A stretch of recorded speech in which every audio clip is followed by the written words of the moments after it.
A $200 monthly subscription that gives you unlimited AI coding tokens, or paying over $3,600 a month for the exact same usage through the API. That's the gap Anthropic just slammed shut, and it's sending shockwaves through the developer world. This week, Anthropic officially banned third-party tools from using Claude subscription authentication, a move that forces tens of thousands of developers onto expensive usage-based billing overnight. And meanwhile, a Boston startup called Code Metal just raised $125 million at a $1 billion-plus valuation to do something most people didn't even know was a problem: translating ancient defense software into modern code with zero errors allowed. Two very different stories. One massive question: what does AI coding actually cost when the stakes are real? Let's start with Anthropic. On February 19, 2026, Anthropic updated its legal and compliance documentation to formally ban the use of Claude subscription OAuth tokens in any third-party product, tool, or service outside of Claude Code and claudeai. This means if you're using tools like OpenCode, Skline, or RuCode, popular open-source coding agents that let developers work with Claude's models through alternative interfaces, you can no longer authenticate using your Claude Pro or Max subscription. You have to use API keys with usage-based billing instead.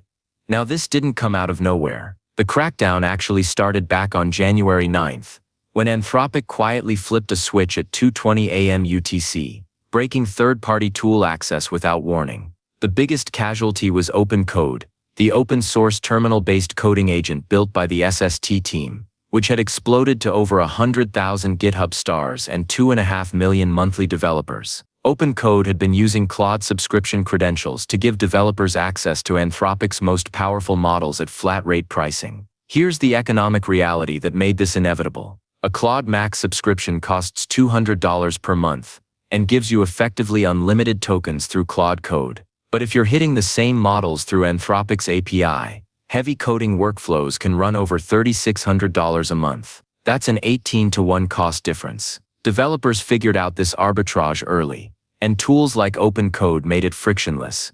Just sign in with your Max credentials and code away. The situation got even wilder in late December 2025, with what the community called the Ralph Wiggum phenomenon, named after the Simpsons character. This was a plugin that trapped Claude in a brute-force self-healing loop, feeding failed code back into the context window until tests passed. It consumed enormous amounts of tokens, and it made the economics of unlimited subscriptions completely untenable for Anthropic. Tariq Shipar, a member of Anthropic's technical staff, confirmed the company had tightened safeguards against what they called spoofing the Claude code harness. Some user accounts were even automatically banned for triggering abuse filters, something Anthropic acknowledged was unintentional collateral damage they're working to reverse. The developer backlash was immediate and fierce. David Heinemeier Hansen, the creator of Ruby on Rails, called it, quote, very customer hostile. George Hotz published a piece titled "Anthropic is making a huge mistake," arguing the restrictions would push users to competing model providers, not back to Claude Code.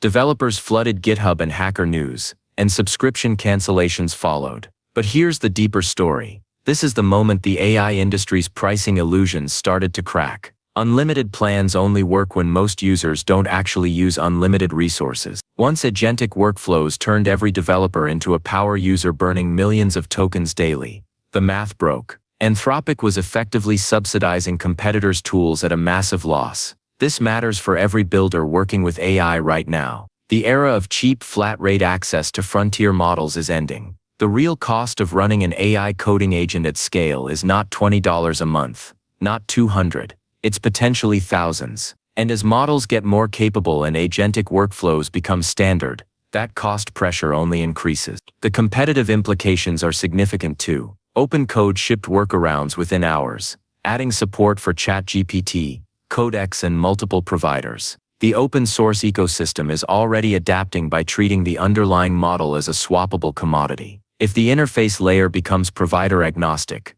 Anthropic is, as one commenter put it, one benchmark away from losing half their users. The key thing to watch here is whether this accelerates the commoditization of AI models. Open-source alternatives like GLM 5 and QN 3.5 are climbing benchmarks fast, and DeepSeek's v3.2 now scores nearly 89% on live code bench under an MIT license. If developers can get 80% of Claude's quality at a fraction of the cost, Anthropic's walled garden strategy could backfire spectacularly. The next few months will tell us whether controlling the ecosystem beats having the best model. So Anthropic is drawing hard lines around who gets to use their AI and at what price. But while indie developers are fighting over subscription tokens and API costs, there's a completely different world of AI coding, where the budgets are enormous, the stakes are life and death, and the word vibe coding is basically a slur. That world just got a massive vote of confidence from investors.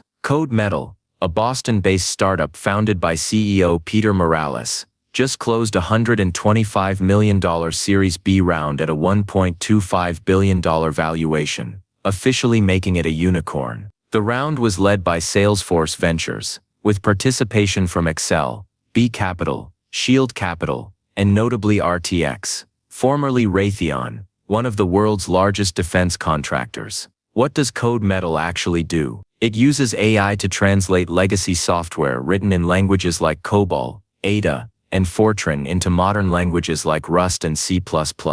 But here's what makes it different from every other AI coding tool making headlines right now. Code Metal doesn't just translate code, it formally verifies every single conversion, using mathematical proofs to guarantee that the new version behaves identically to the original. Zero errors, not low error rates. Zero. Morales, who previously worked at Microsoft and MIT Lincoln Laboratory, is very deliberate about positioning Code Metal against the current vibe coding trend. His words, quote, "Vibe coding helps software teams build MVPs fast, but it doesn't address our customers' needs, writing zero-error production code onto hardware," end quote. The company's growth trajectory is remarkable. Code Metal raised $36.5 million in a Series A led by Excel back in November 2025, at a $250 million valuation. In just 3 months, the valuation jumped 5x to $1.25 billion. That's the kind of growth that signals genuine revenue traction,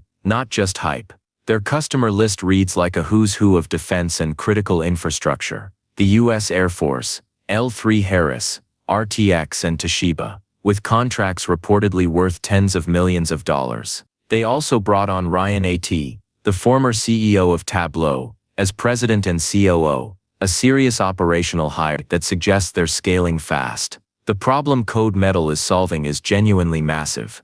Defense contractors spend billions annually maintaining legacy code. Some estimates suggest 60 to 70% of military software budgets go toward keeping ancient systems running rather than building anything new. These are code bases written in the 1960s and 70s that still control logistics systems, weapons platforms, and fighter jets. The engineers who wrote them are retiring, or already gone, and there simply aren't enough COBOL or Ada programmers left to maintain them. Code Metal represents something important about the AI coding landscape that gets lost in the hype cycle. While social media buzzes about vibe coding and rapid prototyping, there's this enormous parallel market where AI coding means something entirely different. It means taking a 50-year-old COBOL codebase that runs a missile defense system and converting it to Rust, and being mathematically certain that nothing changed in the translation except the language. Steve Laughlin, a partner at Excel, put it plainly, quote, "In sectors like healthcare,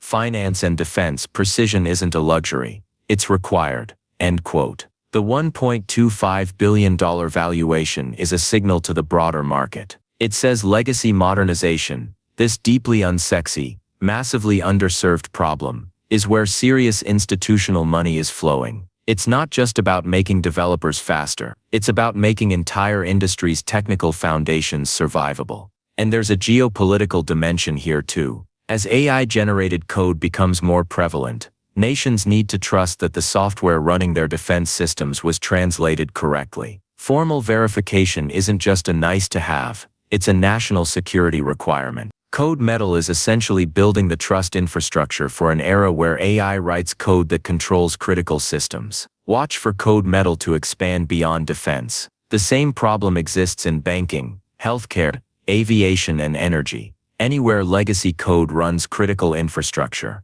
With Ryan A.T. from Tableau now leading operations, expect an aggressive push into enterprise and government sales. The bigger question is whether formal verification becomes a standard requirement for AI-generated code broadly. If it does, Code Metal has a massive head start, and the rest of the AI coding industry will need to catch up. Here's the thing that sticks with me. In the same week, one company is making AI coding more expensive for the people building the future, while another just raised $1 billion war chest to make sure AI coding is safe enough for the systems that protect it. That tension, between cost and correctness, speed and safety, is going to define this industry for years to come. If you want to stay ahead of where AI coding is headed, make sure you're subscribed. See you in the next one.